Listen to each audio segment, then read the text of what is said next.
सबसे पहले सर, सब लोग को स्वागत है हमारा सेहत की बात में। हमारे साथ दिल्ली के वरिष्ठ कैंसर जो सर्जन हैं, डॉक्टर नीरज गोयल सर जुड़े हैं। सबसे पहले सर, हमारे प्लेटफॉर्म बेगूसराय खबर में आपका बहुत बहुत स्वागत है। नमस्कार। थैंक यू बबलू जी, आपको बुलाने के लिए मेरे को यहाँ पर। Thank you, thanks a lot. हमारे सहयोगी सौरभ जी आपसे कुछ कहना चाह रहे हैं सर। सौरभ जी नमस्कार, आपको भी मेरी तरफ से। सर को मेरा भी नमस्कार। हमारे चैनल में आपका बहुत बहुत स्वागत है सर। आज हम सेहत की बात के लिए लाइव आए हुए हैं। और सबसे बड़ी बात है कि अभी समय में बहुत ही चीज को लेकर हम लोग बात करेंगे। और खास करके मैं बता दूं, हमारे तमाम दर्शक जुड़ रहे हैं लाइव। उनका सबसे पहले जितने भी हमारे दर्शक जुड़ रहे हैं, ये कमेंट जरूर करें, अपने बात को जरूर रखें और आगे तक सेहत की बात को रखें। आगे जितने लोग जानेंगे इस चीज को, कहीं ना कहीं फायदा ही फायदा होगा। क्योंकि हमारे साथ डॉक्टर नीरज सर जुड़े हैं, जो कि एक सबसे कहें तो मतलब दिल्ली के वरिष्ठ सर्जन, कैंसर के सर्जन है। तो आइए हम जानकारी लेंगे, आप लोग जुड़े रहेंगे, सवाल भी होंगे और जवाब भी आपको मिलेंगे। तो सर स्वागत है फिर से आपको मेरे चैनल में सर। थैंक यू, नमस्कार। ओके सर, मेरा पहला सर मेरा सवाल ये पहला रहेगा जी। कि पित्त की थैली में जो पथरी होता है उसका क्या कारण होता है और उसके लक्षण क्या होते हैं सर?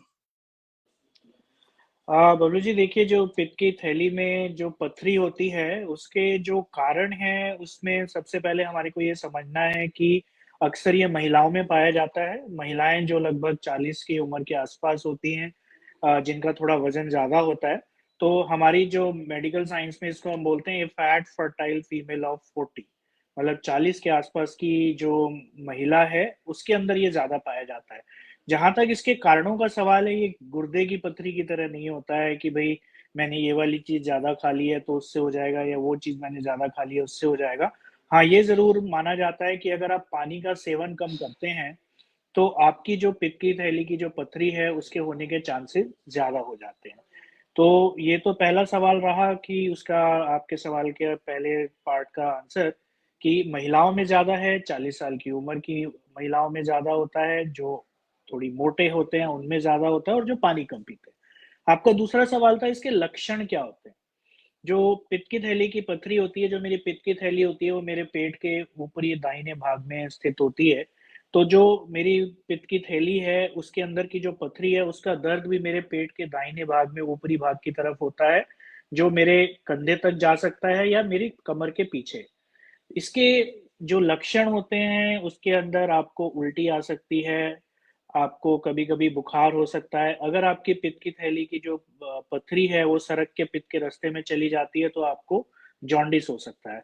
तो ये कुछ इसके लक्षण होते हैं। अगर पथरी की वजह से पित्त की थैली का मुंह रुक गया है तो उस पे थैली के अंदर पस बन सकता है, और वो आपको फीवर भी दे सकता है। और ये कभी कभी पित्त की थैली की जो पथरी है इतनी खतरनाक हो जाती है कि वो पित्त की थैली फट भी सकती है, जिसको हम रप्चर या परफोरेशन बोलते हैं। तो मेजर सिम्टम जो है, जो मेजर लक्षण जो है, वो है आपके दाहिने भाग में पित्त की थैली, जो पेट का जो दाहिना भाग है ऊपरी भाग के अंदर दर्द होना, और साथ के साथ उल्टी का होना। सौरभ जी, अगला सवाल क्या रहेगा आपकी तरफ से? बिल्कुल सर, अक्सर देखा जाता है कि पित्त की थैली में जो पथरी का निदान कैसे किया जाता है, और उसके लिए कौन कौन से टेस्ट किए जाते हैं, इसके कुछ उपाय बता सकते हैं?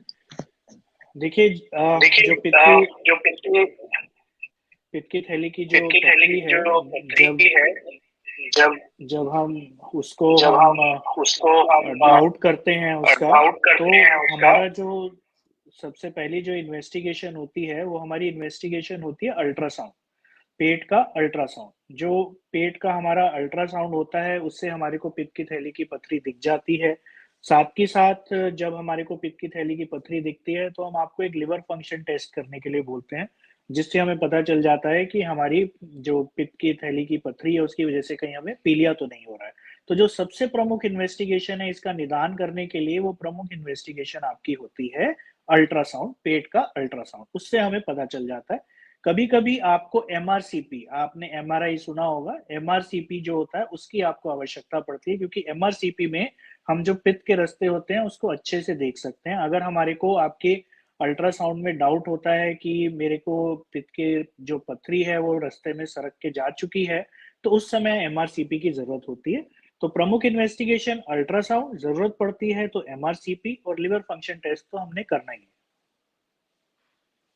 सर हमको लगता है ये जानकारी हम बेगूसराय वासी या हमारे लोग जो हैं व्यूअर बहुत सारे डिस्ट्रिक्ट से जुड़े हुए हैं, बिहार से या बाहर से भी जुड़े हैं, तो उनके लिए बहुत इंफॉर्मेटिव ये इंफॉर्मेशन आप दे रहे हैं। तो जो भी हमारे व्यूअर देख रहे हैं उनसे ये रहेगा कि अगर कोई सवाल है तो सर बिल्कुल हमको लगता है उसको एड्रेस करेंगे, और उसको शेयर भी आप लोग कीजिए, कमेंट भी कीजिए, ताकि सर उस चीज को एक आपको इंफॉर्मेशन दे दे। और ये जो हम मिस इन्फॉर्मेशन है, मान लीजिए कैंसर या पथरी के बारे में, तो इसको आपको सॉर्ट आउट हो जाए। और हम लोग थर्ड क्वेश्चन की ओर सर बढ़ेंगे कि पित्त का थैली का जो इलाज है उसका कोई विकल्प है या सर्जरी का कब आवश्यकता पड़ता है? बबलू जी, थोड़ा सवाल मैं मिस कर गया, आप एक बार फिर बताएंगे मेरे को? मैं रिपीट कर देता हूँ सर, ये पित्त की थैली में जो पथरी होता है उसका इलाज का कोई मतलब विकल्प भी है, या ऑपरेशन या सर्जरी का कब जरूरत पड़ता है सर? देखिए, इसको दो भागों में हम विभाजित करेंगे कि पित्त की थैली की जब पथरी आपको पता चली है, उसका जो प्रमुख लक्षण है वो दर्द है। अगर आपको दर्द हुआ है तो उसका केवल एक ही इलाज है, वो है पित्त की थैली की पथरी का ऑपरेशन। ऑपरेशन हम दूरबीन द्वारा, लेजर द्वारा करते हैं, आजकल रोबोटिक विधि द्वारा भी होने लग गया है। तो एक ये छोटा ऑपरेशन होता है, लगभग आधे पौने घंटे का ऑपरेशन होता है। सेम दिन आप भर्ती होते हैं और अगले दिन आपकी छुट्टी हो जाती है। कुल मिलाकर लगभग 24 घंटे भर का आपका एडमिशन रहता है। और दूसरी चीज है कि एक तो आपको दर्द हुआ, दूसरा आपको दर्द नहीं हुआ, ऊपर आपको पित्त की थैली की पथरी है, आपका अल्ट्रासाउंड किसी और कारण से हुआ था। तो इस सिचुएशन के अंदर कुछ चीजें होती हैं जब हम ऑपरेशन की सलाह देते हैं। सबसे पहली चीज तो होती है, अगर आप 50 साल से कम उम्र के हैं, आपको लगभग पथरी का साइज 2 सेंटीमीटर या उससे ज्यादा है, या आप ऐसे एरिया में रह रहे हैं जो गंगा के आसपास का किनारा है। गंगा के आसपास के जो एरियाज हैं, जैसे आपका बेगूसराय का एरिया ही है, वो गंगा के बिल्कुल सटा हुआ एरिया है। ऐसे कुछ एरिया जैसे कानपुर हो गया, उत्तरी उत्तर प्रदेश, और ये बिहार के बहुत सारे इलाके जो गंगा के आसपास के हैं, तो हम वहां सलाह देते हैं कि आप पित्त की थैली को ऑपरेशन करा लीजिए। और कारण है पित्त की थैली का कैंसर। ये देखा गया कि जो गंगा के आसपास के जो इलाके हैं वहां पर पित्त की थैली की पथरी का, पित्त की थैली का कैंसर बड़ा कॉमन है। और उसका एक प्रमुख कारण है हमारी पथरी। जो पथरी हमारी लगभग 2 या 2.5 सेंटीमीटर से ऊपर की है और काफी समय से है। तो अगर आपको दर्द नहीं भी हो रहा है, आप 50 साल से कम उम्र के हैं, तो आपको ये पित्त की थैली का ऑपरेशन करा लेना चाहिए। और दर्द आपका हो रहा है तो वो तो आपको जरूर जरूर कराना ही है। बबलू जी, आपका दूसरा सवाल था कोई विकल्प। मैं बोलूंगा एब्सोल्युटली कोई विकल्प नहीं है, इसका केवल एक ही निवारण है, और वो है पित्त की थैली की पथरी का ऑपरेशन। तो इससे बिल्कुल भी कतई नहीं जाना है। मैं बोलूंगा, मेरा एक यूट्यूब के ऊपर एक वीडियो भी है जिसमें मैंने बताया हुआ है कि भाई बाबाओं के चक्रों में मत पड़ो। बाबा के चक्रों में पड़ोगे ना तो फिर समस्या ही होने वाली है, क्योंकि बाबाओं के पास इसका इलाज नहीं है। इलाज डॉक्टर के पास ही है, और डॉक्टर के पास भी केवल एक ही इलाज है, वो है ऑपरेशन। ओके सर, आपका जो यूट्यूब का जो चैनल है या जो वीडियो का लिंक है, हम लोग कोशिश करेंगे उसको कमेंट में प्रोवाइड करने का, ताकि जो लोग अगर कुछ इन्फॉर्मेशन, एक्स्ट्रा इन्फॉर्मेशन चाहेंगे तो उनको मिल जाएगा। आपने सर जिक्र जी, किया कि जैसे बेगूसराय गंगा किनारे बसा हुआ है, तो वहां पे पथरी होता है और या अधिक क्यों होता है, इसका क्या आपके कारण रीजन क्या रहा होगा? देखिए, मैंने ये बोला कि मैंने पथरी के बारे में नहीं बोला, मैंने बोला पित्त की थैली का कैंसर। ये जी जी। देखा गया कि पित्त की थैली का जो कैंसर है वो गंगा के आसपास के जो भी इलाके हैं उसमें ज्यादा पाया जाता है। गंगा, जिसको हम गेंजेटिक बेल्ट बोलते हैं इंग्लिश के अंदर, कि गंगा के आसपास का जो भी इलाका, और ये पूरी गंगा आप मानिए उत्तराखंड से लेके हमारी बिहार पश्चिम बंगाल तक जा रही है। तो हर एरिया में यहाँ पर कैंसर की तादाद ज्यादा है। अब आपका सवाल है कि आपको ये हुआ क्यों, इस एरिया में क्यों ज्यादा पाया जाता है। ये भी सबके लिए एक क्वेश्चन बना हुआ है, सबके लिए एक ये सवाल है।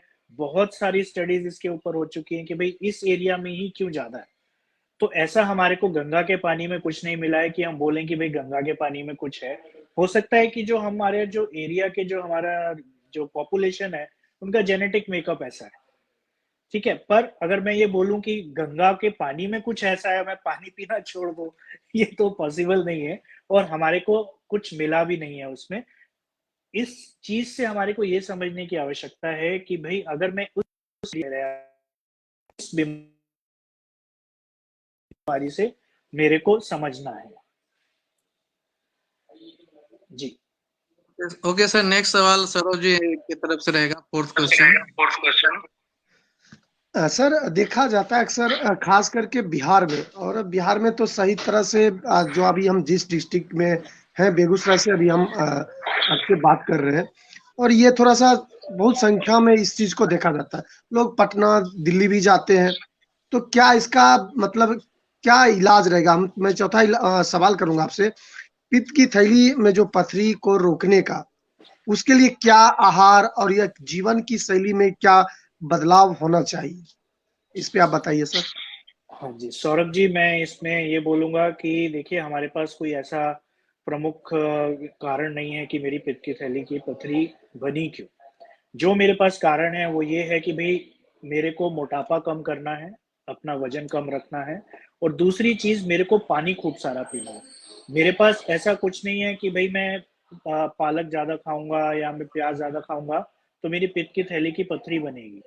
तो इम्पोर्टेंटली मेरे को ये है कि भाई मेरे को अपनी एक्सरसाइज ज्यादा करते रहिए, पानी अच्छे से पीते रहिए और वजन को कम रखिए, तो चांसेस हैं कि मेरी पित्त की थैली की पथरी कम बनेगी।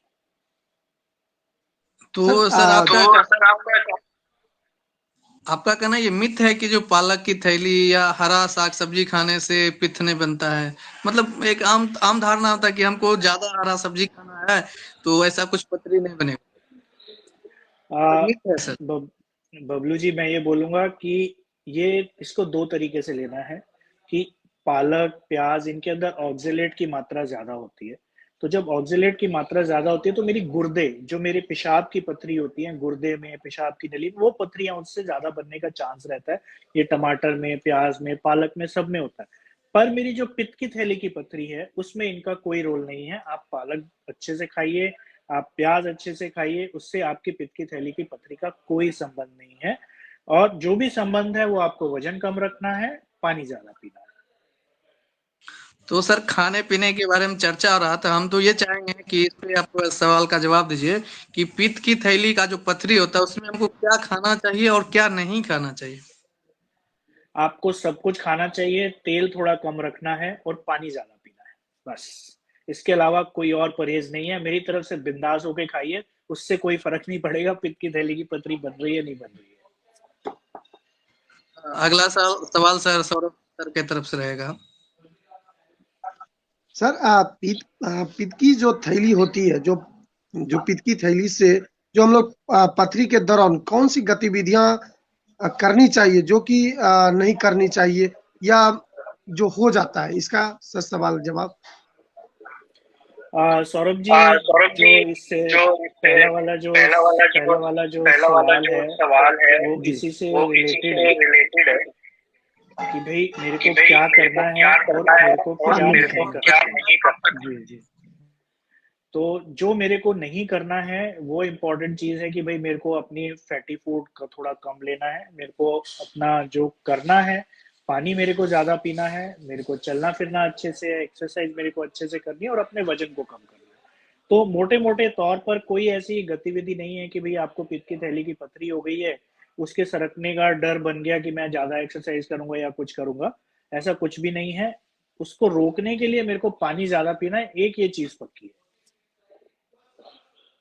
ओके सर, नेक्स्ट सवाल ये रहेगा कि पित्त की थैली में जो पथरी का अगर इलाज होता है तो क्या क्या समस्याएं आ सकती है और उससे हम लोग कैसे मतलब इलाज में कैसे बच सकते हैं उससे, इलाज के बाद जो जटिलताएं आती है, प्रॉब्लम आती है, उससे हम कैसे ओवरकम हो सकते हैं। देखिए बबलू जी, जो पित्त की थैली का जो ऑपरेशन है आजकल दूरबीन विधि द्वारा होता है। पहले तो बड़े बड़े चीरे लगते थे, अब छोटे छोटे 3 या 4 छोटे से चीरे लगते हैं जिसका सबसे बड़े चीरे का जो साइज होता है वो 1 सेंटीमीटर का होता है। रिकवरी बहुत ही अच्छी रहती है, 24 घंटे में जैसे मैंने पहले बताया डिस्चार्ज हो जाते हैं आप। और ये दुनिया में सबसे कॉमन सर्जरी है, तो इसका मतलब ये भी हुआ कि अगर इतनी ज़्यादा तादाद में ये दुनिया में हो रही है, तो इसकी कॉम्प्लिकेशंस भी बहुत कम होंगी। जो इसकी प्रमुख कॉम्प्लिकेशन बोलूँ मैं, कॉम्प्लिकेशन भी नहीं बोलूँगा, जो मेरे मरीज़ थोड़ा-सा कंप्लेंट करते हैं, वो ये बोलते हैं कि भई ऑपरेशन के बाद मेरी जो लैट्रिन जाने की जो फ्रीक्वेंसी थी वो बढ़ गई, कि मेरे को दिन में 3 से 4 या 5 बार लैट्रिन जाना पड़ रहा है। उसका कारण ये होता है कि जो मेरी पित्त की थैली होती है ना, उसका काम होता है पित्त को रोक के रखना, और जैसे ही मैंने कुछ फैट खाया, वो कॉन्ट्रैक्ट करती है और पित्त इंटेस्टाइन में भेज देती है। तो जो पित्त आपकी आंत के अंदर गया है, उसके जब पित्त की थैली हट गई, तो कुछ समय तक डायरेक्टली जाना शुरू होता है और आपकी एब्जॉर्प्शन को कम करता है और आपकी स्टूल की फ्रीक्वेंसी बढ़ जाती है। जैसे लिवर उसको काम शुरू कर देता है, मतलब मेरा जिगर वो काम शुरू कर देता है, तो मेरी ये स्टूल की फ्रीक्वेंसी भी ठीक हो जाती है। इसके अलावा मैं ये बोलूँ, कोई और इसकी कॉम्प्लिकेशन नहीं होती हैं। जो कुछ कॉम्प्लिकेशन इन्फेक्शन और ब्लीडिंग हर सर्जरी के साथ एसोसिएटेड होती है, हर ऑपरेशन के साथ होती है। इसके अलावा कोई और मेजर समस्याएं नहीं होती हैं। और ये जो स्टूल वाली मैंने आपको लैट्रिन की फ्रीक्वेंसी वाली भी जो मैंने आपको बात बताई, वो भी हफ्ते 10 दिन में सेटल हो जाती है, कोई समस्या नहीं आती है। तो कुल मिलाकर बहुत ही सेफ, बहुत ही सुरक्षित सर्जरी है। अगला सवाल सर सौरभ सर की तरफ से रहेगा।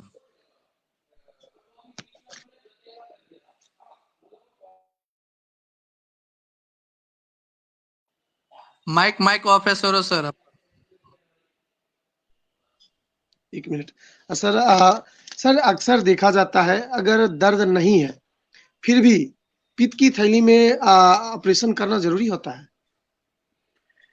देखिए, अगर आपको दर्द नहीं, तो हमारी जो सर्जिकल जो सर्जरी की किताबें हैं या जो हम पढ़ते आए, वो ये है कि भाई आपको ऑपरेशन की आवश्यकता नहीं है। ठीक है, मैंने पहले भी हमारा अभी डिस्कशन में ही जैसे मैंने पहले बोला कि अगर आपकी पथरी का साइज लगभग 2.5 सेंटीमीटर है या उससे बड़ा है, आप गंगा के आसपास के इलाके में रह रहे हैं, 50 साल से कम की उम्र है, या आपकी पित्त की थैली के अंदर आपके अल्ट्रासाउंड ने बताया कि कैल्शियम का डिपोजिशन है, जिसको हम पोर्सलिन गॉल ब्लैडर बोलते हैं, या आपको सिकल सेल एनीमिया है, एक प्रकार का एनीमिया होता है जिसमें हमारा जो ब्लड होता है वो टूटता रहता है, तो वो सिकल सेल एनीमिया, उसमें पित्त की पथरी ज्यादा बनती है और आपकी कॉम्प्लिकेशन ज्यादा होती है। तो अगर आपको दर्द नहीं भी है, तो इन सिचुएशन में भी आपको ऑपरेशन कराना है, पर अक्सर ऑपरेशन जब दर्द होता है तभी सलाह दी जाती है। नेक्स्ट सवाल हमारे तरफ से ये रहेगा कि मतलब पित्त की थैली में जो पथरी होता है वो कितना mm होने के बाद उसको हम डेंजरस जोन में मान सकते हैं, खतरनाक मान सकते हैं? देखिए, इसको अब 2 प्रकार से आपको समझना है। एक तो मेरी पथरी जो बिल्कुल बाजरे के दाने जैसी है, जितनी छोटी पथरी उतना ज़्यादा चांस वो सरक के पित्त के रास्ते में जा सकती है। दूसरी तरफ मेरी 2.5 सेंटीमीटर से बड़ी पथरी जितने ज़्यादा समय तक रहेगी, हो सकता है वो कैंसर को डेवलप करा दे। तो किसी भी पथरी को सस्ते में हमने नहीं लेना है। अगर मेरे को दर्द होना शुरू हो गया है, या मैं उन सिचुएशंस में जो मैंने अभी पहले बताया, सिकल सेल एनीमिया, या आप ऐसे एरिया में रह रहे हैं, या आपको पोर्सलिन गॉल ब्लैडर है, तो मेरे को ऑपरेट कराना है। तो पथरी के साइज पे कुछ भी निर्भर नहीं करता है। पित्त की थैली की अगर पथरी हो गई है तो उसको ट्रीटमेंट की आवश्यकता है। मतलब सर लोगों के बीच में ये कह सकते हैं मिथ है, या आप इसको कंफर्म कीजिएगा। कुछ भोजन सजेस्ट किया जाता है लोगों की तरफ से कि ये अगर भोजन आप कीजिएगा तो आपका पथरी पिघल जाएगा, वो मतलब डाइल्यूट हो जाएगा और आप ठीक हो जाएंगे। क्या ऐसा संभव है क्या? बिल्कुल भी कतई संभव नहीं है। Absolutely impossible. ये ऐसे हमारे पास कोई खाना पीना नहीं बना है कि आप पथरी खाना खाइए और पथरी पिघल जाएगी। ऐसा कुछ नहीं होता है। हमारे को सिंपल समझना है, क्योंकि होता क्या है ना कि मेरी भी टेंडेंसी है कि मेरे को ऑपरेशन से बचना है। तो जब मैं ऑपरेशन से बचने की उसमें जाता हूँ ना, तो मेरे को पकड़ के कोई ना कोई बंदा बोल देता है, यार भैया तेरे को मैं बचा लूंगा, तू ये खा। और ऐसा कुछ नहीं होता है। पित्त की थैली की पथरी वहीं बनी रहती है, और उसका इलाज केवल ऑपरेशन है, कोई दवाई नहीं है, कोई खाना नहीं।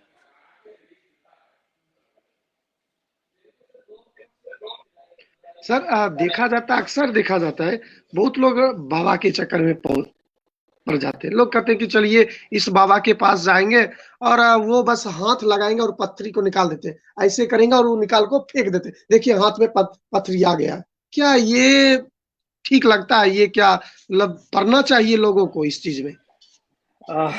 सौरभ जी देखिए ना, बड़ी ही हास्यास्पद बात है कि ऐसे-ऐसे ना मैंने भी टीवी में देखा, एक बाबा जी हैं, बड़ा ज़ोर से पकड़ते हैं आपके दाहिनी तरफ के पेट को, उन्हें पता भी पेट की थैली यहाँ होती है बिल्कुल, बिल्कुल। और वहाँ से पथरी हाथ में दिखा देते हैं। ये संभव नहीं है। मैं आपको बताऊँ, एक मेरे पास मरीज़ आए थे ऐसे ही किसी बाबा से इलाज करा के, उन्होंने भी ऐसे ही ज़ोर से घुमाया और पथरी निकाल दी। पथरी तो निकली नहीं, बल्कि पित्त की थैली की जो थैली थी वो फट गई और हमारे पास इमरजेंसी में आ गए। तो भाई प्लीज़ मैं आपके चैनल के माध्यम से बोलूँगा, आपके जो भी दर्शक हैं भाई, इन बाबाओं से प्लीज़ दूर रहना। बाबा हो, मौलवी हो, कोई भी हो, हमारे जैसे किसी डॉक्टर से संपर्क कर लेना कि भाई वो आपकी पित्त की थैली की पथरी का इलाज कर दें, नहीं तो समस्याएँ बढ़ जाएँगी, फ़ायदा नहीं होगा। और ऐसा पॉसिबल ही नहीं है कि आप ऐसे हाथ घुमाएँ और पथरी हाथ में आ जाए। वो तो आपने, जादूगर होता है ना, यहाँ पे छुपा के रखता है, वो निकाल देते हैं वहाँ से। वही चीज़ है और कुछ नहीं है, ऐसा संभव ही नहीं है। सर, एक सवाल ये रहेगा कि एक फेमस कंपनी है, आप भी जानते होंगे, वो आयुर्वेदिक कंपनी है, उसका एक मेडिसिन है। क्या मतलब वो प्रॉपर एक मेडिसिन है इसका इलाज के लिए? आप समझ रहे होंगे कि वो मेडिसिन में किसके बारे में जिक्र कर रहा हूँ। हम लोग पब्लिक प्लेटफॉर्म पे इसका जिक्र नहीं कर सकते, लेकिन आप समझ रहे होंगे।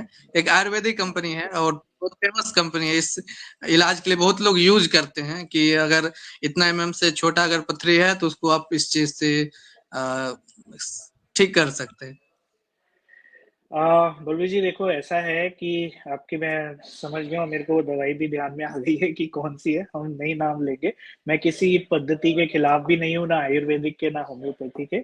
पर इम्पोर्टेंट चीज, हमारे पास भी कुछ ऐसी दवाइयां हैं एलोपैथी में जिसको हम बोलते हैं कि आपकी पथरी डिजॉल्व हो जाएगी, कि घुल जाएगी, पिघल जाएगी, आप कुछ भी शब्द दीजिए, पर वो उसका इलाज नहीं है। क्योंकि जैसे ही मैं दवाई बंद करता हूँ तो मेरी जो पथरी है वो डबल तरीके से, बड़े साइज में और कॉम्प्लिकेशंस के साथ वापस आती है।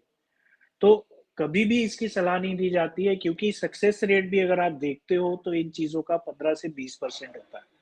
15 से 20% मैं सक्सेस रेट अगर लेके चल रहा हूँ, तो मैं अपने साथ साथ एक 50 से 60% कॉम्प्लिकेशन का रिस्क भी इंक्रीज कर रहा हूँ। मैं जो समस्याओं की जो तादाद है उसको भी बढ़ा रहा हूँ। तो दवाइयों के चक्कर में बिल्कुल नहीं पड़ना है, चाहे वो आयुर्वेदिक है या एलोपैथिक है या होम्योपैथिक है, वो इसका इलाज नहीं है। हमारे को केवल ऑपरेशन की तरफ सोचना है, लैप्रोस्कोपिक, जो दूरबीन विधि द्वारा या लेजर द्वारा जो भी ऑपरेशन होता है। सर, इलाज के बाद क्या कोई नुकसान होने का भी मतलब खतरा रहता है? क्योंकि कई लोग कहते हैं दूरबीन है या जो भी है उसका क्या क्या कोई नुकसान भी है क्या ऐसा सर? मतलब क्योंकि हम लोग जो अगर एलोपैथ की बात करें तो उसका साइड इफेक्ट भी बहुत सारा रहता है। लोग इसको बताते हैं कि भाई अगर कहीं बेनिफिट है तो नुकसान भी है। तो क्या इस इलाज का कोई नुकसान भी आपके नजर में है? देखिए, जहाँ तक ये लैप्रोस्कोपिक सर्जरी है, दूरबीन विधि द्वारा ऑपरेशन है, ये बहुत ही सुरक्षित ऑपरेशन है और इसका कोई बहुत ज़्यादा नुकसान नहीं होता है, बड़ा ही कंफर्टेबली होता है। कोई आने वाली लाइफ पे, बहुत सारे लोग ना, कुछ लोगों ने मेरे से आके पूछा कि भाई मेरी ज़िंदगी छोटी तो नहीं हो जाएगी? आपने ऑपरेशन कर दिया, पित्त की थैली हटा दी, तो मेरा तो ज़िंदगी कम हो जाएगी। नहीं जी, बिल्कुल भी ऐसा कुछ नहीं होता है। पित्त की थैली हमारे लिए है ज़रूरी, पर अगर वो हट भी जाती है तो उसका काम जिगर ले लेता है, तो हमारे को कोई समस्या नहीं आती है। मेरी जो ज़िंदगी है, पहले जैसी ही चलती है, बल्कि मैं तो बोलूँगा पहले से बेहतर हो गई। आपने फैट वगैरह खाया, आपने तली हुई चीज़ खाई, आपको दर्द हो गया। पर अब आपकी पित्त की थैली की पथरी नहीं है, तो आपकी जो भी डाइट है वो बल्कि और पहले से बेहतर हो सकती है। पर मैं ये नहीं बोलूँगा इसका मतलब है कि आप दबा के छोले-भटूरे खाना शुरू कर दीजिए। पर आप अपनी डाइट को कंट्रोल रखिए, आपकी डाइट पहले से बेहतर हो जाएगी। सर, एक सवाल ये रहेगा कि मान लीजिए कि अगर मैं इलाज करा लेता हूँ या जिनको है इलाज करा लेते हैं, तो दोबारा होने के चांसेस कितने परसेंट अधिक रहते हैं? बबलू जी, 0% नहीं बनेगी, क्योंकि पित्त की थैली के अंदर बनती है, हम वो पित्त की थैली ही हटाते हैं, इसमें हम पथरी नहीं निकालते हैं। ये जो ऑपरेशन होता है, इसमें हम पित्त की थैली की पथरी को ही, पित्त की थैली को ही हटा देते हैं जिसमें पथरी बनती है। तो जब वो रहेगी नहीं अंदर, तो 0% दोबारा बन ही नहीं सकती। हमको लगता है सर हमें जितना भी सवाल था हमारे पास सारा हमने पूछ लिया। एक बार पुनः हम आपको धन्यवाद देना चाहते हैं हमारे प्लेटफॉर्म पे आने के लिए, इतना अच्छा इन्फॉर्मेशन आम जनों तक पहुंचाने के लिए। हमको लगता है कि सर ये बीमारी आम तौर पे बहुत लोगों को कॉमन है। हमको लगता है बेगूसराय से लेके पूरे भारत में कॉमन है, और खासकर हम जिस रीजन में रह रहे हैं, आप भी जानकारी दे रहे हैं कि हम लोग गैंगेटिक रीजन में आ रहे हैं, तो वहाँ पे ये तो कॉमन, बहुत ज्यादा कॉमन होता है। तो इलाज आपने सजेस्ट किया सर। एक बार सर जैसा कि हम जानकारी देते हैं दिल्ली में सर रहते हैं, सर दिल्ली में क्या एड्रेस रहेगा आपका? एक बार हम रिक्वेस्ट करेंगे कि आप अपना एक बार हॉस्पिटल का एड्रेस लोगों को। मैं दिल्ली के अंदर सीके बिरला हॉस्पिटल पंजाबी बाग में कार्यरत हूँ। वहाँ पर हम ये ऑपरेशन करते हैं। मेरा अपना जो क्लिनिक है उसका नाम Delhi institute of gastro sciences है। मेरा एक फेसबुक पेज भी है। वहाँ पर मेरा क्लिनिक है। तो हम ऑपरेशन अपने hospital CK Birla hospital Punjabi Bagh में करते हैं। और मैं आपके माध्यम से लोगों को एक चीज़ और बोलना चाहूँगा यहाँ पर कि प्लीज़ जिस चीज़ का इलाज ऑपरेशन है ना, उस चीज का इलाज ऑपरेशन रहने दीजिए। जब भी हम दाएं बाएं का कोई सोल्यूशन ढूंढेंगे तो अपना नुकसान करेंगे। तो हमारे को पित्त की थैली की पथरी के लिए समझना है कि ऑपरेशन प्रमुख है, तो मेरे को ऑपरेशन की तरफ जाना है। और हमें लगता है सर हमारे रीजन के भी लोग आपके पास बहुत सारे जाते हैं, लेकिन भाया जाते हैं, डायरेक्ट नहीं जाते हैं। हमको लगता है ये लाइव करने का फायदा उन लोगों को मिलेगा कि आपको भाया नहीं जाना पड़ेगा, आपको डायरेक्ट सर को जान रहे हैं। इनका संपर्क नंबर जो होता है वो भी हम अवेलेबल करा देंगे लाइव में, अपने इस लाइव में। और सर का जो फेसबुक पेज है, सर का यूट्यूब जो चैनल है, वो भी हम कमेंट में अवेलेबल करा देंगे, ताकि आपको कहीं भी घूमना ना पड़े। क्योंकि आप एक इकोसिस्टम समझ ही रहे हैं सर, सब सर भी समझ रहे हैं, और बाकी लोग भी जो जागरूक हैं, समझते हैं, उनको जाना होता है कहीं और, पहुंचा दिया जाता है कहीं और। तो हमको लगता है अवेयर करना है सब लोगों को, और इसका बेनिफिट बेगूसराय वासी और आस पड़ोस के लोग, खासकर हमारे व्यूअर तो जरूर ही लेंगे। बबलू जी, हमारे लिए जो एक बोलते हैं ना, prevention is better than cure, बचाव इलाज से हमेशा सब बढ़िया है। तो मैं अगर पहले से ही जागरूक हूँ तो मेरी बहुत सारी चीजें अपने आप ही ठीक हो जाती हैं। अंत में सौरभ जी कुछ कहना अगर चाहेंगे तो। मैं सर से बहुत खुश हूँ। इसलिए खुश हूँ कि कारण है कि बेगूसराय को इतना बड़ी चीज आज मिला। खास करके बेगूसराय के लोग बाहर भी जाते हैं, हम लोग देखते हैं भटकते रहते हैं इधर उधर, मतलब दलालों के बहुत मतलब किसी चक्कर में पड़ जाते हैं। तो कहीं ना कहीं फायदा बेगूसराय का हमारे प्लेटफॉर्म के माध्यम से बेगूसराय के तमाम जनता को और अगल बगल के जो भी हमारे व्यूअर्स हैं, जितने भी तमाम देख लाइव, उनके लिए खास तौर पे आप लोग जितना शेयर करेंगे, जितने ये लोगों तक पहुंचाएंगे, सर कहीं ना कहीं सर को इस इलाज को देखेंगे। और सर हमारे तरफ हमारे प्लेटफॉर्म पे जुड़ने के लिए बहुत बहुत धन्यवाद। फिर हम आपसे जुड़ेंगे नई बातों के लेकर, सेहत की बातों को लेकर, नए फिर प्लेटफॉर्म पे नए अंदाज में। धन्यवाद सर। धन्यवाद, धन्यवाद सौरभ जी, धन्यवाद। और सर हम आपको बताना चाहेंगे, सर हमसे लगातार बने रहेंगे, सर हमसे लगातार बने रहेंगे, ताकि मान लीजिए ये जो अपडेट है एक दिन का अपडेट नहीं है।